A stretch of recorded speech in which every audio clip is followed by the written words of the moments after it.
I bet she regrets going on this show now. We've got to make the economy work for everybody, not just those at the top. We need to take a break. We just need to have a word from our sponsor. Okay. Washington is broken. The truth is, too many politicians are totally controlled by special interests and lobbyists. We're going to make America great again. I'm Donald Trump, and I approve this message. He approves the message. Why would you play a commercial from my opponent in the middle of our interview? He paid me in steaks. I'd be afraid to eat them if I were you. It's a good cut of meat. Well, this has been a lot of fun, Mrs. Clinton. We should stay in touch. What's the best way to reach you? Email? Detail for Anthony Fauci was terminated last night, sir. Do you have a comment? No, I think, when you work for government, at some point your security detail comes off. And, you can't have them forever. So I think it's very standard. If it would be for somebody else, you wouldn't be asking the question. The question is very fair. But, you work for government. We took some off, other people too. But you can't have a security detail for the rest of your life because you work for government. Is this respiratory taken off, sir? Yeah, we'll see what happens. Would you feel partially responsible if something were to happen to, say, Dr. Fauci or John Bolton? No. They all made a lot of money. They can hire their own security, too. John Bolton, a former U.S. diplomat and one-time national security advisor to former President Donald Trump, on Tuesday told CNN he'd helped plan attempted coups in foreign countries. Bolton made the remarks in response to accusations that Trump pushed a multi-pronged effort to overturn the results of the 2020 U.S. election in a last-ditch and potentially illegal bid to remain in power. Asked about this allegation, the former Trump advisor suggested on Tuesday the 45th president was simply not competent enough to execute a, quote, carefully planned coup d'etat, adding, quote, as somebody who has helped plan coups d'etat, not here, but other places, it takes a lot of work, and that's not what he did. Bolton served as Trump's national security advisor in 2019 when Venezuelan opposition leader Juan Guaido called on that country's military to oust President Nicolas Maduro, claiming a recent election was illegitimate. Bolton supported Guaido. I can tell you there's a lot going on beneath the surface. The opposition is in constant contact with large numbers of admirals and other supporters within the Maduro administration. But Venezuela's military stuck with Maduro, who remained in power. Pressed on Tuesday by CNN anchor Jake Tapper to elaborate, Bolton said he would not get into specifics and did not mention Venezuela, but said, quote, it turned out not to be successful. Many foreign policy. Early this morning, Ukrainian terrorists launched American weapons at a school in Kherson, which, of course, was eastern Ukraine, is now Russian-held territory. It now is part of Russia. They targeted and hit children. They hit teachers on their way to school. 13 people hurt, including 3 children, 2 in critical condition, and 2 were killed. Reports suggest that these were American HIMARS weapons. Tell me if you've heard this story once before. Filled with banned cluster munitions, also banned. A few hours ago, President Trump said this war needs to end right now. One thing very important, I really would like to be able to meet with President Putin soon and get that war ended. And that's not from the standpoint of economy or anything else. It's from the standpoint of millions of lives are being wasted. So will there be peace? Let's ask former UN weapons inspector Scott Ritter. Scott, welcome back to the show. Good to see you. Good to be here. Thanks for having me. So President Trump, in office now a couple of days, has been pushing for, he says he's going to try, I think it seemed like try to strong arm President Putin with some sanctions, which seemed like a crazy idea. But it seems like President Putin, of course, has been wanting to come to the peace table for a long time now, even before all of this started, and it was scuttled by the United States and Boris Johnson. So do you think we're going to have peace? Some pretty forceful words from President Trump today that this thing needs to end right now. What do you think? Well, first of all, President Trump isn't going to be the one to dictate the terms of peace. The terms of peace will be dictated by Russia. To the victor go the spoils, and Russia is winning this conflict. Putin has wanted peace for some time now. He didn't want this war. Remember, Putin sought the implementation of the Minsk Accords in his meeting with Joe Biden back in June of 2021. Biden promised to implement, to put pressure on Ukraine to implement, to work with France and Germany. But Blinken never either got the order or obeyed the order. We now have Blinken confessing that in September of 2021, he was secretly providing weapons to Ukraine at a time when he was supposed to be pushing for implementation of the Minsk Accords. Peace. But peace will only come when all of Russia's objectives are met. There cannot be peace if there isn't demilitarization. There cannot be peace if there isn't denazification. There cannot be peace unless Ukraine, by treaty, can never join NATO. And there cannot be peace unless Ukraine and the West recognize that Crimea and the 4 new territories of Novorossiya, Kherson, Zaporizhia, Donetsk, and Lugansk are today and forever Estados Unidos no puede repeler un ataque de más de 12 misiles enemigos.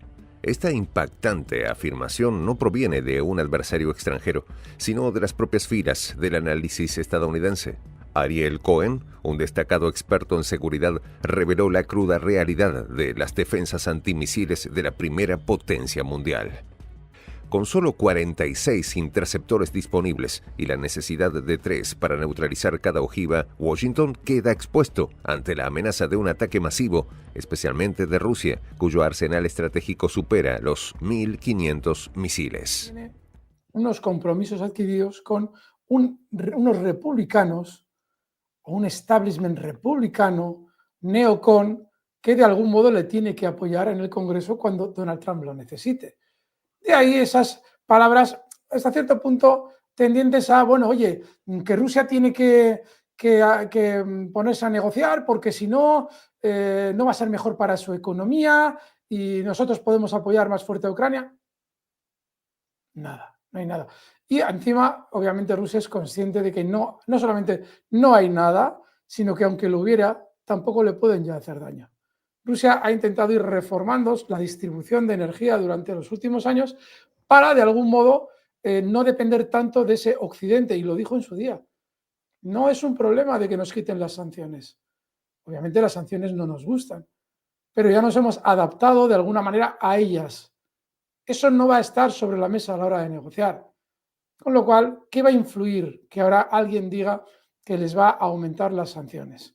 Con lo cual, amigos magos, volvemos al punto de partida del que Rusia no se va a mover.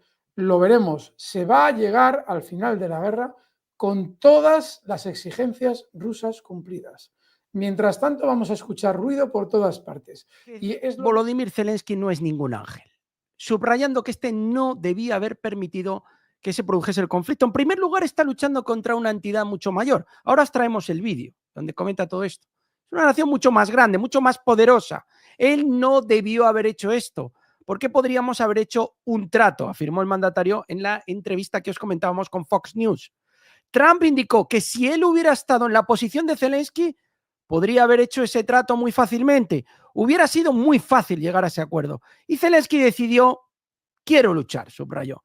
Al mismo tiempo, Donald Trump pidió el fin inmediato de las hostilidades, añadiendo que Ucrania había quedado devastada. También miramos precisamente al caos que se está desatando en Estados Unidos. Un periodista ucraniano que se reunió con un grupo, precisamente en Estados Unidos, de reporteros del diario The Washington Post, ha informado que todos los empleados del Pentágono responsables de Ucrania fueron despedidos o transferidos a otros puestos después de la investidura de Donald Trump como 47º presidente de Estados Unidos. Decía, acabamos de tener una reunión con periodistas de The Washington Post. Después de nuestra conversación, el corresponsal a cargo de la cobertura de Ucrania fue al Pentágono para enterarse de las noticias sobre Ucrania, porque presten atención, dice, todos los responsables de Ucrania fueron despedidos o suspendidos o serán transferidos a otros puestos, es lo que escribía el periodista ucraniano Roman Boskala en su cuenta de Facebook. Según él, definitivamente habrá cambios en las relaciones entre Estados Unidos y Ucrania. Los detalles del caso del asesinato del expresidente estadounidense John Fitzgerald Kennedy serán un duro golpe para el Estado profundo en Estados Unidos. Y es que Donald Trump planea publicar material clasificado relacionado con los asesinatos del presidente de Estados Unidos, John Fitzgerald Kennedy, su hermano Robert Kennedy y el líder de la lucha por los derechos de los afroamericanos, Martin Luther King. Por cierto, que es el día de Martin Luther King. Esta información, según informó The New York Post, podría convertirse en una sensación política e influir en la comprensión de los estadounidenses sobre momentos clave de la historia de su país. Bueno, pues tienen intención de desclasificar esta información, Alberto. Se está transmitiendo unas declaraciones de Donald Trump y se está dando eco, las contaba Robert Kennedy a Tucker Carlson hace un tiempo. Declaraciones de Robert Kennedy en las que explica algo que Donald Trump ha confirmado. Y es que cuando llega Donald Trump, sabéis que en su primera administración, en la campaña electoral antes de ser elegido, habría prometido que desclasificaría los documentos sobre la muerte de Kennedy, de JFK. Bueno, pues ojo, porque luego hemos sabido que cuando Donald Trump quiso efectivamente dictar la orden ejecutiva para esa desclasificación, Mike Pompeo se le debió poner casi de rodillas para implorarle que no lo hiciera, porque sería catastrófico para Estados Unidos. When you think of 9/11 2001, you'll likely think about the Twin Towers collapsing in Midtown Manhattan. But what you might not know is that another building in New York City collapsed that day. That building was called 7 World Trade Center. Many just call it Building 7. It also came crashing down that day. But why? What really happened? Why aren't we allowed to hear about this? Why is this seemingly being kept from us? One man is aiming to change all of that, a man who was there that day in Manhattan, Ted Walter. He's the executive director of the International Center for 9/11 Studies, who has dedicated his life to helping get answers for the families of the events of 9/11. And he joins us now on Redacted. Ted, thanks for joining us. I have a lot of questions about Building 7. Thank you for joining us. Thank you, Clayton. It's an honor to be with you. And I applaud you for taking a good look at this issue. Well, I think, it's interesting. We have so many of our viewers are always bringing this up, this question, and I dedicate a big portion of your life to this. Yeah, so I moved to New York City 2 weeks before 9/11. I was just starting college there at NYU. And the day of 9/11 was actually my first real day of classes. And I think it was, 15 minutes into my first class when the North Tower was struck. And so 9/11 was really a part of my introduction to the city and really colored my experience there, living all the years that I lived there in my most formative years. And so I always had sort of lingering doubts. And then in 2006, I started digging into it more. And there was a lot of information coming out at that time. And, in the space of a few weeks of studying it deeply, I came to the conclusion that Building 7, as well as the Twin Towers, had been brought down by controlled demolition. And that the story that we'd been given about 9/11 was totally false.